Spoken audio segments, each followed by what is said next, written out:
give everything you have in clapping for my good friend and yours, Jonathan Euseppi.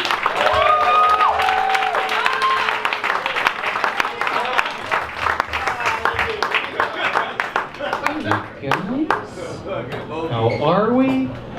I'm good. I'm half Italian. It's been an interesting year because I'm half Italian and all of my hair this year and my pubes fell out. Because at least I got the eyebrows. These they may go too. It fell out because of chemotherapy. I had cancer. I wasn't just doing chemo recreationally, like those wild teens that we've heard so much about. I keep telling my nephew to lay off the chemo. He's like, "Fuck you, old man, I do what I want." I'm like, "Whoa, you teens, take it easy."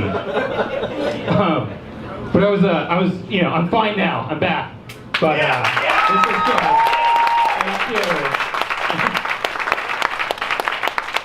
But I was diagnosed by a surgeon, and I don't know if like any of you have like met a surgeon, but they're like the jocks of the medical industry. They're so fucking confident. They're like psychopaths. They literally are psychopaths. They cut people open, no emotion, like fucking. He was like, "Dude, if I have to go in there, I'll be in and out in 5 minutes." I was like, "Okay, cool." He's like, "I have body parts on my phone. You want to see some shit?" I was like, "Whoa, take it easy." Holy shit. But when he diagnosed me, like my wife was crying, like I'm in shock, and he's like, "Look, me, you," and he pointed himself when he said "you,"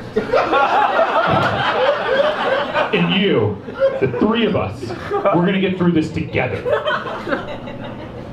And then he walked out of the room, and I never saw him. I don't know what happened. That motherfucker got busy, but didn't see him again.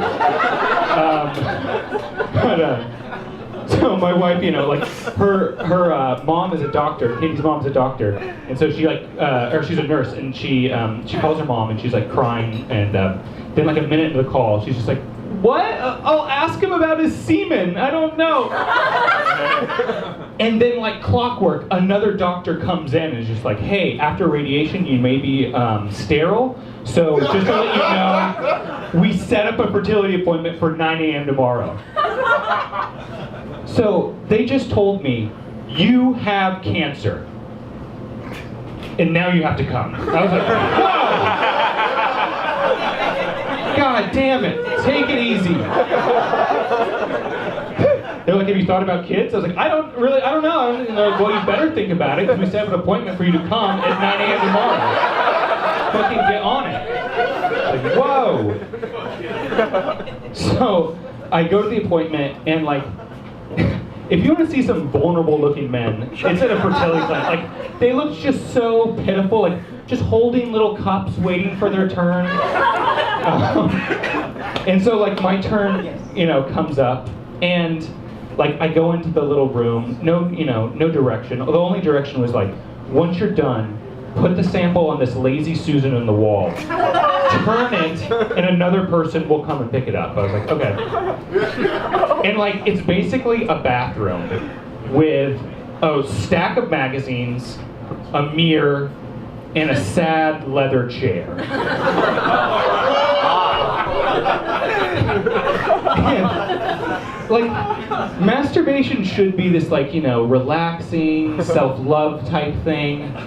But, like, the stakes have never been higher. Like, if I don't come in this appointment, I'm never going to have kids. I'm just like, oh.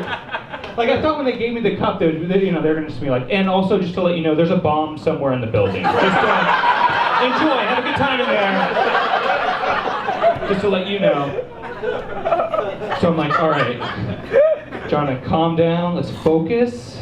We have done this before. Let's get in there. So I spit on my hand.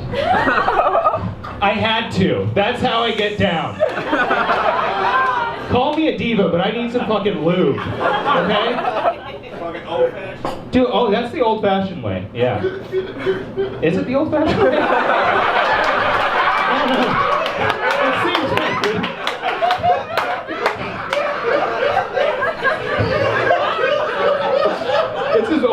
it gets, I guess. Unless you're like fucking rocks, I guess that's like, I gotta get up. So I spit on my hand. And I start going to town.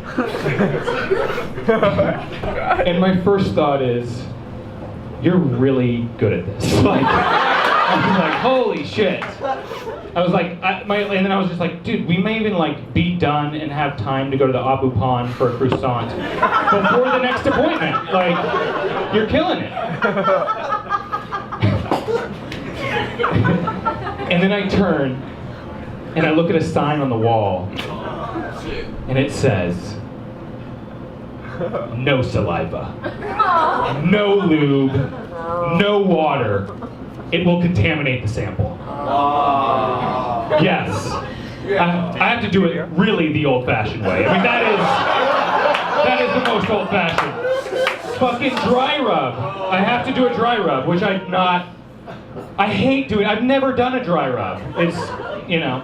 So I'm like, fuck, we gotta refocus. Like, I pull my phone out, and I'm like, maybe I can look up some porn. We're in the basement. No fucking service. I'm like, okay. So then I have to go to the stack of magazines. And I pull out a magazine. And like, these magazines are so old. Like, have you ever looked at a picture of someone that's so old, you get the eerie sense they're no longer with us?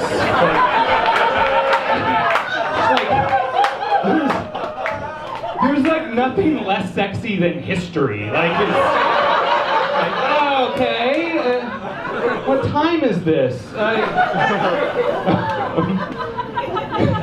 So I'm like, gotta put that magazine away, and then I pull out another magazine, and it's not even pictures, it's a comic, and it's called Forbidden Frankenstein. It's drawn pictures of a Frankenstein monster that's really jacked, and he wants to fuck. Like, that's like, oh. And do you think this Frankenstein had a small penis or a big penis? Oh, huge! Yeah, it was a monster dick. It's so big. It's drawn and it's like veiny, and I'm like, I can't come to this. So I put that away, and then I'm like, we just gotta like focus up and like in the head. But the whole time I'm like jerking off. I'm like, I just keep hearing, you know, the Forbidden Frankenstein, just being like, why aren't you coming? I'm like, oh God. Okay, and the pressure's building. I know there's like two dudes with their little cups outside, and they're waiting to come. And like, I'm just like, I'm not gonna be able to do it. So I go outside and like, you know, pull my pants up. I'm not just like, oh, it didn't work. How do I help me with it? I like get prepped, and I go out and I talk to the nurse, and I'm just like, hey, are you sure that it's a dry rub? And like, she had been asked the question 1,000,000 times. She was like, yep. Okay. And then Katie's in the waiting room, so I turned to her and she's like, do you need any help? I'm just like, I need so much help. And she's like, do you want me to go in the room with you? And I'm like, I don't know, are we allowed to go in the room? And she's like, I don't know, who cares? And like, before I know it, we're in the room together, doors closed. And she's like, what do you want to do? Like, you want to like, you know, kiss? And I'm like, sure. So we start kissing, and it's like the sexiest thing that's happened to me since I got cancer. But I'm like still having to like dry rub, and finally like I find myself in the little leather chair that 1,000,000 men have masturbated in. And dry rubbing, and like we're having to escalate things, and she's like talking dirty in my ear, and then she like puts her titty in my mouth, and like this is like her first year of marriage. I mean, this is what love looks like. Like,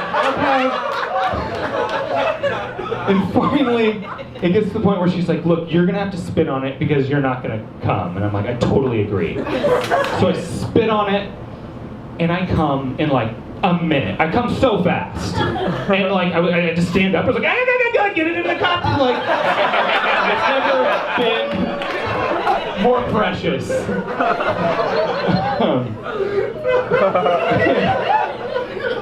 And like we walk out of the room, like we have to like put ourselves together. And, like, we just didn't have this like weird 9 a.m. masturbation sex.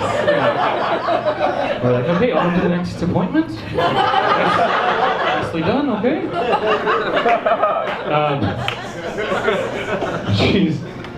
We walk out and she's just like, that's the only time masturbation has felt hopeful. That's true. Usually it's like so sad, but so nice. But all the porn, like, it got me thinking, like, I've never been like a hardcore porn guy. I've always, I've watched porn, but like I'm usually into like amateurs having sex, like, and I always think like, every time I watch it, I'm like, God, I hope they make it. You know what I mean? Like, it's like a nice couple. Like there was this couple, and the guy was like, "Oh, are you okay, babe?" And I'm like, I like this couple. Like, I'm into that.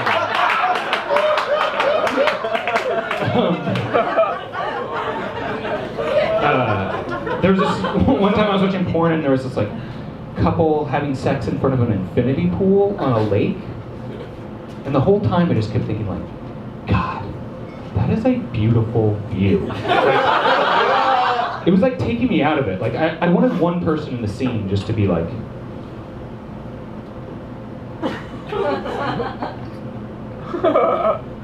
we are so blessed. Thank you guys.